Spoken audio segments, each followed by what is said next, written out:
আসসালামু আলাইকুম। চলুন জেনে নেওয়া যাক আজকের নিউজ। ছোট পর্দা, বড় পর্দা আর মঞ্চের বরেণ্য অভিনেতা ও নির্দেশক তারিক আনাম খান এবং অভিনেত্রী ও নির্মাতা নিমা রহমানের একমাত্র ছেলের বিয়ে হলো। তাদের ছেলে আরিক আনাম খানের সঙ্গে এগনেস র্যাচেল প্যারিসের অর্থাৎ প্রিয়াঙ্কার বিয়ে হয়েছে মুসলিম ও খ্রিস্টান মতে।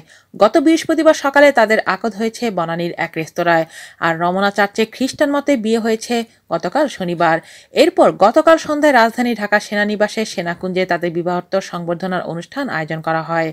এই অনুষ্ঠানে ছোট পর্দা, বড় পর্দা, মঞ্চ আর সঙ্গীত জগতে তারকাদের এক মিলন মেলায় পরিণত হয়। এর আগে গত বুধবার পার্লামেন্ট মেম্বার্স ক্লাবে হয়েছে গায়ে হলুদ ও মেহেদি অনুষ্ঠান। একমাত্র সন্তানের বিয়ের সব অনুষ্ঠান শেষ হয়েছে। এরপর আজ রোববার সকালে তারিক আনাম খান জানালেন, ছেলের বিয়ের সব কাজ ঠিকঠাকভাবে সারতে পেরে তারা খুব আনন্দিত। বললেন, প্রিয়াঙ্কাকে অনেকদিন থেকেই চিনি, ও আমার খুব প্রিয়। আমরা সবাই এই দিনটির জন্য অপেক্ষা করেছি।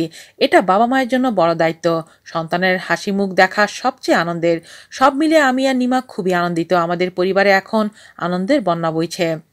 আরিক আনাম খান জানান, সম্প্রতি তিনি লন্ডন ফিল্ম স্কুল থেকে ডিরেকশনের উপর স্নাতকোত্তর করেছেন। তিনি নিজেও মঞ্চ ও টিভি নাটকে অভিনয় করছেন।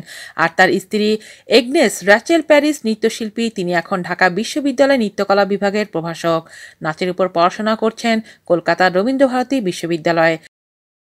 সেখান থেকে তিনি স্নাতকোত্তর ও এমফিল করছেন। সামনে সেখানে পিএইচডি করবেন।